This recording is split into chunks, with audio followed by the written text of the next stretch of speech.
Hello everyone. देखिए आज हम लोग जो अपना बीपीएससी का जो सेगमेंट चल रहा है 71 बीपीएससी के लिए, इसका ये हमारा पांचवा छठवां लेक्चर है। इसके पहले आपको जो है हिस्ट्री के मतलब एंशिएंट मिडवेल और मॉडर्न के कुछ पार्ट मिल चुके हैं। आपको क्या करना है कि देखिए पेपर बहुत ही पास है, तो जितनी भी जल्दी आप लोग इसको क्या करिए कि पूरा इसको रट डालिए। इसको रटने की कोशिश इसलिए कह रहा हूँ क्योंकि लास्ट ईयर जो 70 वाली बीपीएससी हुई थी उसमें आप देखेंगे बीपीएससी काफ़ी फैक्ट उन्होंने पूछा था और प्रीवियस ईयर से बहुत सारे डायरेक्ट क्वेश्चन रिपीटेड थे, स्पेशली जो फैक्ट होते हैं।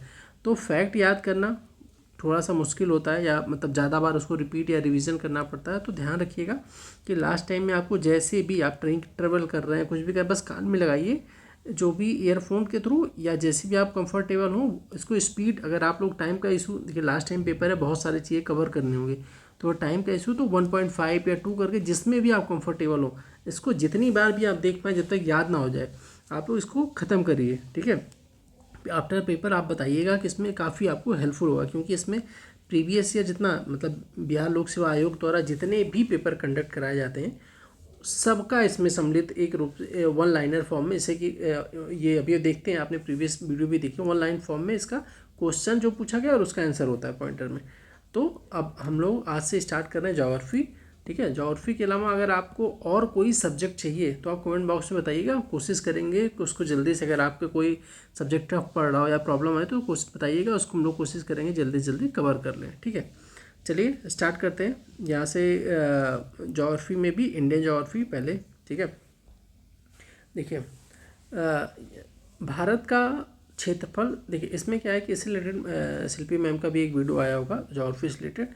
तो देखिए उन्होंने जो बताया है स्पेशली जो यूपी पीसेस जो सीरीज चल रही, जैसे टारगेट तो यूपी पीसेस, लेकिन उसमें आप देखेंगे तो जितने भी जैसे बीपीएससी हो गया पीसेस लेवल सब वहाँ से क्वेश्चन आएंगे। ये अभी मैम ने यहीं से क्लासेस स्टार्ट की और ये देखिए आप में ये जो क्वेश्चन ना देखिए 39 बीपीएससी, 45 बीपीएससी और 67 बीपीएससी, ये सब उन्होंने अभी पढ़ाया रिसेंट में और ये सब आपके प्रीवियस में पूछे गए, ना केवल बीपीएससी में बल्कि यूपी से सभी में ऐसे क्वेश्चन आते हैं।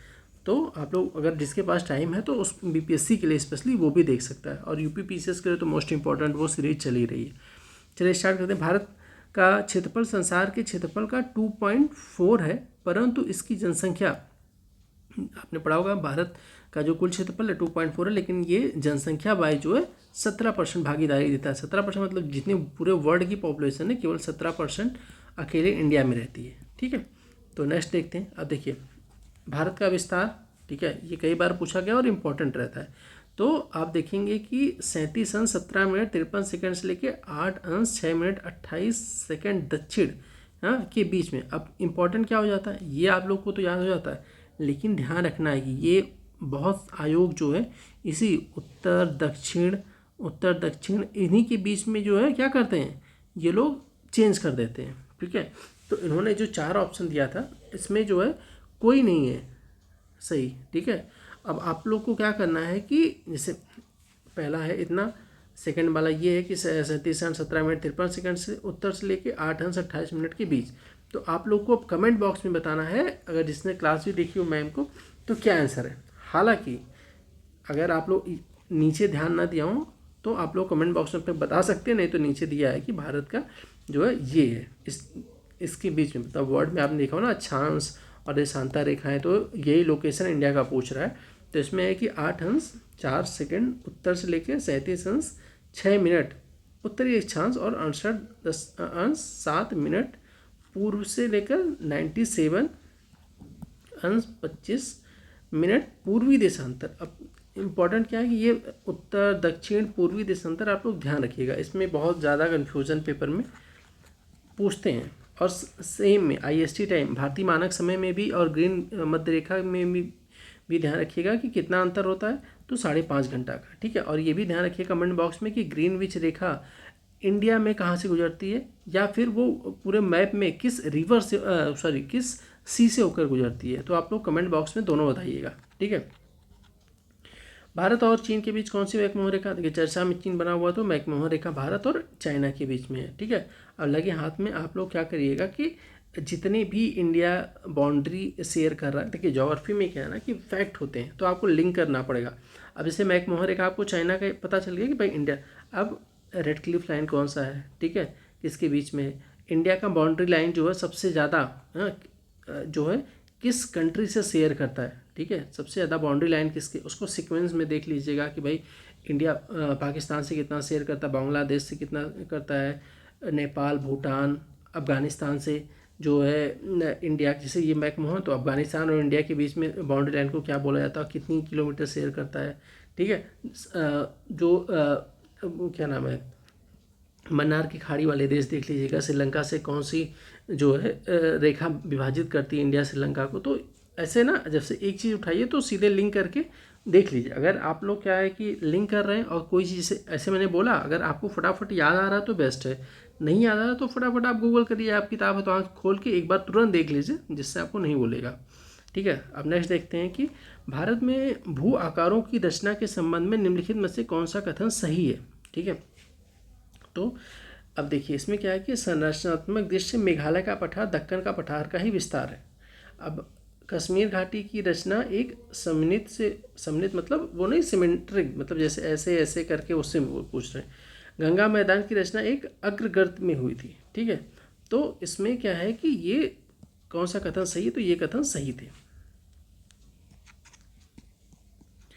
लेकिन अगला देखते हैं कि गंगा के मैदान को एक क्या कहा जाता है, जियोसिंक्लाइन के रूप में वर्णित किया जाता है, ठीक है। अब गंगा आप अगर देखिए उत्तर भारत में देखेंगे सबसे बड़ा जो जलोढ़ मिट्टी का क्षेत्र क्या है, गंगा का मैदान ही माना जाता है। हिमालय का पर्वतपदीय प्रदेश क्या है, हिमालय का पर्वतपदीय प्रदेश शिवालिक है। जैसे हिमालय का क्या होता है कि सबसे लोएस्ट, मतलब हिमालय अगर ऐसे स्टार्ट हो रहा है तो सबसे जो निचली जो पहाड़ी है उसको शिवालिक बोलते हैं। तो पर्वतपदी मतलब होता है कि जो, या अब इसका निवारण कैसे हुआ कि जो हिमालय की मतलब जो मध्य हिमालय, बृहद हिमालय, इनका क्या है जो क्षरण हुआ है, माना जाता है कि उसी के थ्रू शिवालिक का निर्माण हुआ है। तो वही पर्वतपदी मतलब जो पर्वत द्वारा इससे निर्मित हुआ है तो उसको क्या बोलते हैं, शिवालिक। हमारा ये सबसे हिमालय का जो थर्ड है, मतलब जो निचला भाग है वो शिवालिक है, पहाड़ियों के नाम से जाना जाता है। और शिवालिक पहाड़ियों का निर्माण कब हुआ है, तो देखिए सेनोजोइक। अब देखेंगे ये देखिए 43 बीपीएससी या 42 बीपीएससी में सेम पूछा गया, ठीक है। अब देखिए अटल सुरंग रोहतांग हिमाचल प्रदेश की लंबाई कितनी है, तो 9.20 किलोमीटर है। हिमालय पर्वत श्रेणियों में से किस पर्वत श्रेणी को अटल टनल पार करती है, तो पूर्वी पीर पंजाब श्रेणी से प्राप्त करती है। आप देखेंगे तो देखिए 66 अभी लेटेस्ट में पूछा गया, और अटल टनल से मैक्सिमम जो है बीपीएससी में एक क्वेश्चन लगातार देखा जा रहा है। हाल के वर्षों में अल्टरनेट पे एक क्वेश्चन तो आ ही रहा है कि अभी किस पूर्वी पश्चिमी को पार करती है, कौन सा किलोमीटर है, किस पहाड़ी को पार करती है, किसको जोड़ती है, ऐसे खूब सारे क्वेश्चन बनाते हैं। अभी आगे उसको हम लोग डिस्कस करेंगे। और इस पहाड़ी पर पूर्वी घाट और पश्चिमी घाट मिलती हैं। तो आप देखेंगे जो इंडिया का मैप है तो पूर्वी और पश्चिमी घाट, ठीक है, कहाँ पे मिलते हैं, तो वो शिवालिक जो पहाड़ियाँ हैं या नीलगिरी की जो पहाड़ियाँ हैं, मतलब पूर्वी पश्चिमी घाट नीलगिरी जो क्षेत्र है वहाँ पे पूर्वी पश्चिमी घाट माना जाता है कि वहाँ पे मिलता है, ठीक है। तो ध्यान रखिएगा कहाँ पे, साउथ में नीलगिरी की पहाड़ियाँ। जहाँ पूर्वी घाट और पश्चिमी घाट मिलते हैं वहाँ निम्नलिखित में से पहाड़ियाँ अवस्थित है। सेम पूछा गया, देखिए अभी लेटेस्ट में जो 60 और 62 हुआ था वहाँ भी यही, और रिपीट हुआ था 43 में, तो नीलगिरी पहाड़ियाँ। बस थोड़ा बहुत क्वेश्चन का नेचर ये चेंज करते हैं। भारतीय समुद्र शास्त्रियों ने अरब सागर के तेल में बम्बई से पश्चिम और दक्षिण पश्चिम में लगभग 455 किलोमीटर दूर एक नए 1505 मीटर ऊंचे पर्वत की खोज की। इस पर्वत का नाम रखा गया क्या, रमन सागर पर्वत। महाराष्ट्र एवं कर्नाटक में पश्चिमी जो है, जैसे आप इंडिया का मैप देखेंगे तो जो महाराष्ट्र से लेके एरिया जो कर्नाटक का जो है वेस्टर्न घाट, इसको क्या बोलते हैं, सह्याद्री बोलते हैं, ठीक है। कन्याकुमारी से सटी पहाड़ियाँ कार्डमम की पहाड़ियाँ बोलते हैं। अब कार्डमम मतलब इलायची की पहाड़ियाँ, क्योंकि वहाँ पर इलायची पैदावार तो होती है बहुत ज़्यादा, तो उसको बोलते हैं कार्डमम पहाड़ियाँ, ठीक है। कानन देवन, नीलगिरी, दार्जिलिंग, गिरनार में से इस पहाड़ी में चाय की बागान नहीं होती, तो चाय की खेती नहीं हो सकती, तो गिरनार हो जाएगा। और जैसे अब देखिए ये क्वेश्चन से आपसे थोड़ा सा ये होगा कि हो सकता है कि नेक्स्ट टाइम आपको दे दें कि कहाँ पे चाय के बागान या चाय की खेती होती है। तो ध्यान रखिएगा कि क्वेश्चन से क्वेश्चन फिर बनने के कैसे चांसेस होते हैं। तो जो है नीलगिरी पहाड़ी हो गई, दार्जिलिंग हो गई या कानन देवन हो गई, इन सब में क्या होती है, चाय की खेती होती है। भारत की सर्वोच्च पर्वत चोटी कौन सी है, तो K2 मतलब गार्डन नास्टिन है। जोंजिला, रोहतांग, नाथुला, खैबर में से वह दर्रा जो सर्वाधिक ऊंचाई पर स्थित है, तो नाथुला सबसे ऊंचाई पर स्थित दर्रा होता है। क्या होता है कि जब दो पहाड़ियों के बीच में जो ऐसे रास्ते होते हैं उसको पासेस जो बोलते हैं, उसी को दर्रा बोलते हैं, ठीक है। आप देखेंगे एंशिएंट टाइम में उसे व्यापार के लिए यूज होता था। हिमालय में हिमरेखा के निम्नलिखित के बीच में हिमरेखा क्या है कि 4300 से 6000 मीटर पूर्व में है जो हिमरेखा है, ठीक है। भारत मतलब इसके ऊपर से बर्फ मिलती है, नॉर्मल सा ऐसे माना जाता है। अतिरिक्त प्रायद्वीपीय पर्वत भारत के अतिरिक्त प्रायद्वीपीय पर्वत निर्मित हुए तो सिनोजोइक महाकल्प में। छोटा नागपुर क्या है कि एक अग्रगंभीर पठार का उदाहरण है। दंडकारण्य क्षेत्र किस राज्य में अवस्थित है, तो ये पूछा गया है आपको देना 66वीं बीपीएससी में पूछा गया है। तो इसमें जो 4 ऑप्शन थे, उड़ीसा, आंध्र, छत्तीस, तेलंगाना। तो अब देखेंगे तो इसमें उपयुक्त में से एक नहीं या एक से अधिक ये ऑप्शन होगा, क्योंकि दंडकारण्य का विस्तार देखेंगे तो उड़ीसा, छत्तीसगढ़, तेलंगाना, महाराष्ट्र, आंध्र प्रदेश में विस्तारित है। तो मतलब इसमें एक डी वाला जो ऑप्शन आता है वो होगा, सॉरी ई वाला ऑप्शन होगा, क्योंकि एक से ज़्यादा सही है। यह मेघालय के पठार का अंश नहीं है। तो भुवन पहाड़ियाँ, जैसे क्या होता है ना कि देखिए इसमें थोड़ा सा आप ध्यान रखिएगा, जैसे उन्होंने बोला होगा ना कि निम्नलिखित में से कौन सा मेघालय का अंश नहीं है, तो 4 ऑप्शन दिया होगा। तो उसमें जो ऑप्शन था भुवन पहाड़ियाँ वो मतलब मेघालय पठार का अंश नहीं था, और शेष जो बचे होंगे 3 वो मेघालय पठार के भाग होंगे, ठीक है। लक्षद्वीप टापू अवस्थित है दक्षिण पश्चिमी भारत में, ठीक है। लक्षद्वीप देखेंगे इंडिया का तो कहाँ पे स्थित है, तो दक्षिण पश्चिम। लक्षद्वीप में कितने द्वीप हैं, 36 द्वीपों का समूह लक्षद्वीप किसकी उत्पत्ति है, प्रवाल कोरल द्वीप की उत्पत्ति मानी जाती है। इस क्षेत्र में प्रवाल भित्तियाँ नहीं पाई जाती हैं, तो कैम्बे की जो खाड़ी है वहाँ पे प्रवाल भित्तियाँ नहीं पाई जाती हैं। विदर्भ एक प्रादेशिक नाम है। भारत में कहाँ पे विदर्भ महाराष्ट्र का अंश माना जाता है। पाट रीजन मतलब पाट जो अंचल अवस्थित है झारखंड में। झुमरी तरिया रेडियो गीतों पर गानों की फरमाइश के लिए प्रसिद्ध किस राज्य में, तो आपने सुना होगा कि जिसने पुराने लोग देख रहे होंगे, जब रेडियो की फरमाइश वाला गाना जो आता था उसने कि झुमरी तलैया से इन्होंने खत लिखा, तो वो झुमरी तलैया कहाँ पे थी, तो झुमरी तलैया झारखंड में अवस्थित है, ठीक है। क्षेत्रफल के अनुसार इसको अवरोही क्रम मतलब जो अवरोही क्रम में इसको व्यवस्थित करना है, तो पहले हो जाएगा एमपी, फिर यूपी, फिर हो जाएगा आंध्र और लास्ट में बिहार। जैसे और भारत में 3 बड़े राज्यों में देखेंगे तो सबसे बड़ा राजस्थान, एमपी, फिर महाराष्ट्र है। भारत में जनसंख्या के अनुसार तीसरा एवं क्षेत्रफल में 12वां राज्य कौन सा है, आपका बिहार। असम कुल मिलाकर कितने राज्यों और केंद्र शासित क्षेत्रों में से घिरा हुआ है, तो असम का आप लोकेशन देखेंगे तो जो नॉर्थ ईस्ट में 7 राज्यों केंद्र शासित टोटल मिला के घिरा हुआ है।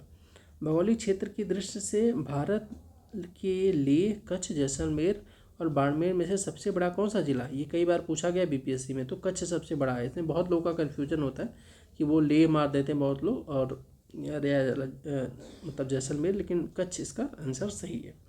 गुजरात की राजधानी गांधीनगर। बीपीएससी में क्या है कि राजधानी बेस भी क्वेश्चन आते हैं कभी कभी, जैसे देखिए यहाँ पे 45वें में 2 बार पूछा गया गुजरात की राजधानी, देन उसके बाद राजस्थान की राजधानी पूछा गया है, तो जयपुर। देखिए अगला कि भारत के इस भाग में द्रविड़ियम प्रजाति की मुख्यतः संकेंद्रित है, तो द्रविड़ लोग कहाँ माने जाते हैं, तो दक्षिण भारत में।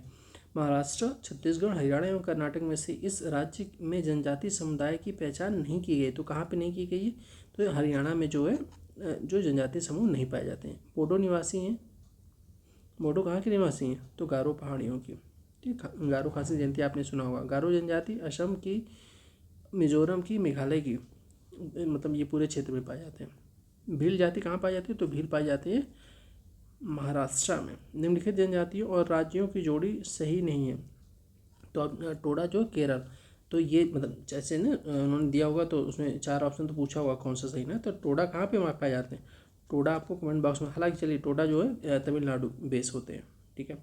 अब बताइए कि कौन सी जनजाति जो है दीपावली को शौक के तौर पे मनाती है, तो ये भी ऑप्शन बन सकता है आपको, मतलब क्वेश्चन बन सकता है, कमेंट बॉक्स में आप लोग बताइएगा। भरमौर जनजाति क्षेत्र इस प्रांत में स्थित है, तो हिमाचल प्रदेश में। गंगा के जलोढ़ मृदा की गहराई भूमि सतह के नीचे लगभग कितनी, 6000 मीटर तक पाई जाती है। किस नगर में अलकनंदा और भागीरथी आपस में सम्मिलित होकर गंगा बनती, तो देवप्रयाग। भारत की सबसे बड़ी वाह नदी, ठीक है, कौन सी है, गंगा। निम्नलिखित में से गंगा नदी घाटी का कौन सी उपनदी है, तो कौन सी उपनदी है, तो उसमें देखेंगे कि उपरोक्त में से कोई नहीं, एक से उपनदी में बराक भी है इसका आंसर, ठीक है। उत्तरी कोयल, ये दोनों हैं गंगा नदी की उपनदी में सम्मिलित है, तो इसका ऑप्शन हो जाएगा इसलिए ई वाला, मतलब एक से ज़्यादा सही। निम्नलिखित नदी फतुहा के पास गंगा में मिलती है, तो ये बीपीएससी स्पेशल में ज्योग्राफी आप देखेंगे तो निम्नलिखित नदी फतुहा के पास गंगा में मिलती है तो पुनपुन। भारत में यारलुंग जांगबो नदी को किस नाम से जाना जाता है, तो ये ब्रह्मपुत्रा को जाना जाता है इस नाम से। तिब्बत में मानसरोवर के पास जिस नदी स्रोत तिब्बत में मानसरोवर झील के पास जिस नदी का स्रोत है वह कौन सा है, तो इसमें देखेंगे उपरोक्त में सभी सही, क्योंकि जो मानसरोवर झील से उपरोक्त में से सभी नदियाँ निकलती हैं आसपास से। मानस नदी इस नदी की उपनदी है तो ब्रह्मपुत्र की है। कौन सी नदी रिफ्ट घाटी में दो है, मतलब जो आपने देखा हो ना कि नर्मदा जैसे नर्मदा हो गई, ताप्ती हो गई, क्या होते हैं सब जो है ईस्टर्न रिवर मतलब बंगाल की खाड़ी में मिलती हैं। कुछ नदियाँ जो है अरब सागर में मिलती है, तो वो जो अरब सागर में गिर रही हैं उसके पीछे का रीज़न क्या है, वो मोस्ट इंपॉर्टेंट नदियाँ हैं, तो ये ध्यान रखिएगा। ठीक है, तो इसका आंसर जो है रिफ्ट घाटी में कौन सी है, तो नर्मदा। सोन नर्मदा और महानदी निकलती हैं कहाँ से, अमरकंटक से निकलती हैं।